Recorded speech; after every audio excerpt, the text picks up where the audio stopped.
Hello, how are you?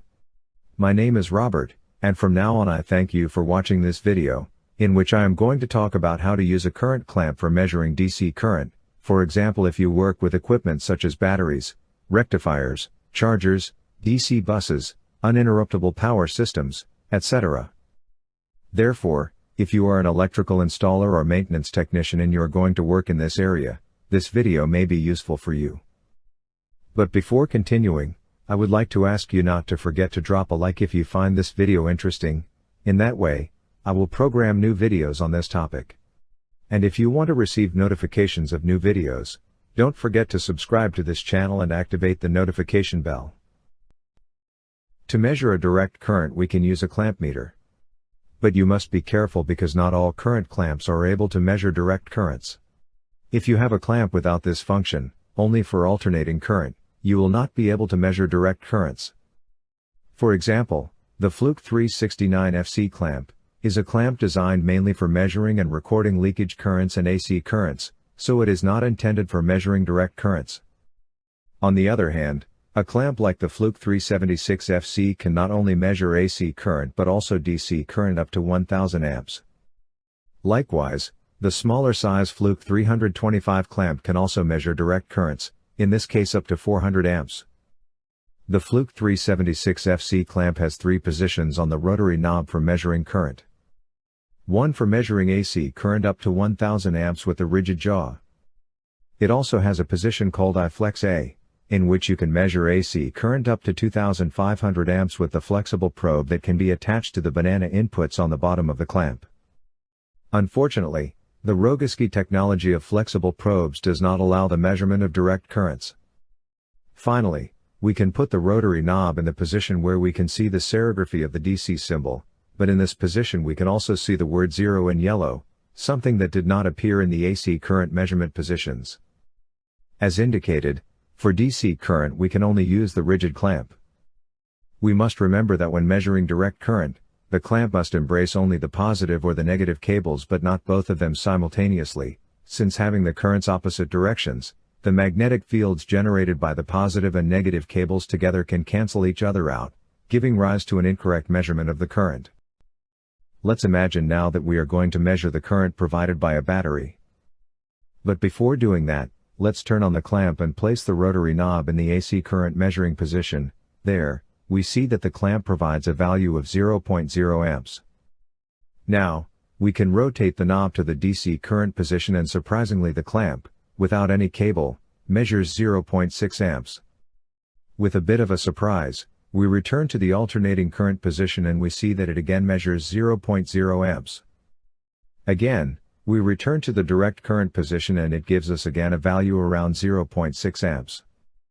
What is the first thing we would think of? Perhaps that the clamp meter has a problem and measures incorrectly the DC current. If not, why in AC, the clamp measures correctly 0.0 amps without any cable, but in DC it measures about 0.6 amps? The answer to this question is linked to the 0 yellow indication that appears in the rotary knob, in the DC current position. This 0 function serves precisely to zero the measured value of direct current without clamping on any cable. This zeroing operation must be carried out whenever we want to measure direct current, every time after we restart the clamp or change the rotary knob position. But why this difference between the measurement of alternating current and direct current?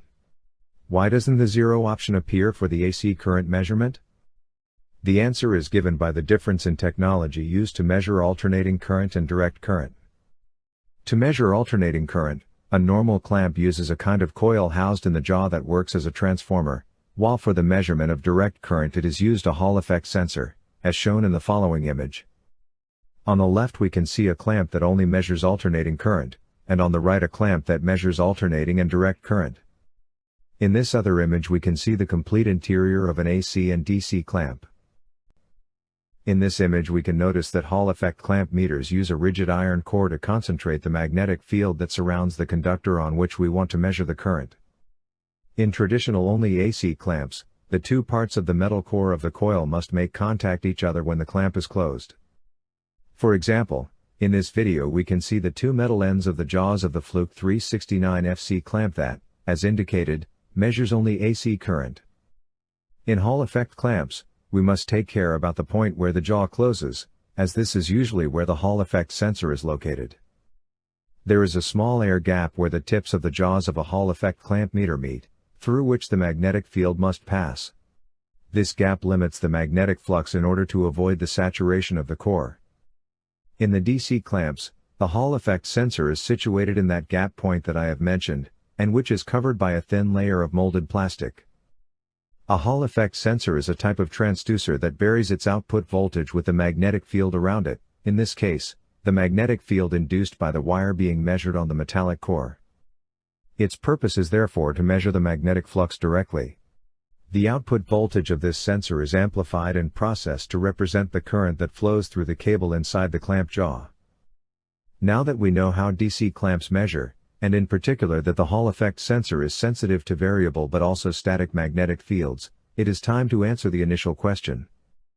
Why, in our case, the clamp in the DC current function measured about 0.6 amps without being connected to any cable? The answer to this question is found inside the Earth.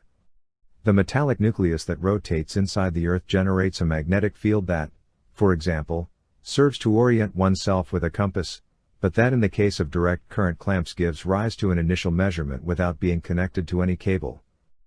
For this reason, these clamps, for the function of DC current, require to zero the initial reading before taking a measurement.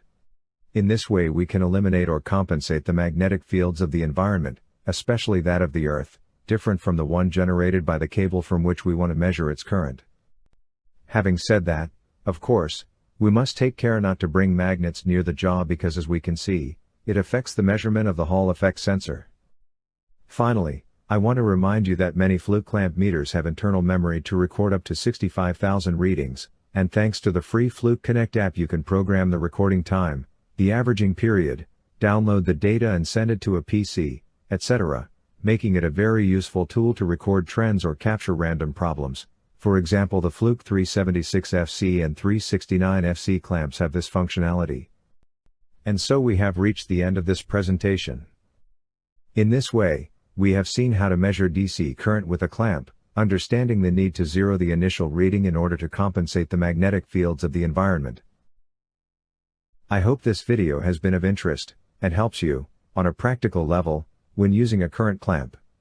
And as I mentioned at the beginning, if this video has been interesting for you, don't forget to drop a like, so that I can know that you liked it, and I can program new videos on this topic. In a next video we will see more functions and aspects of basic instruments like clamps and multimeters, so if you don't want to miss it, don't forget to subscribe to this channel and activate the notification bell. Thank you very much for watching this video. See you soon.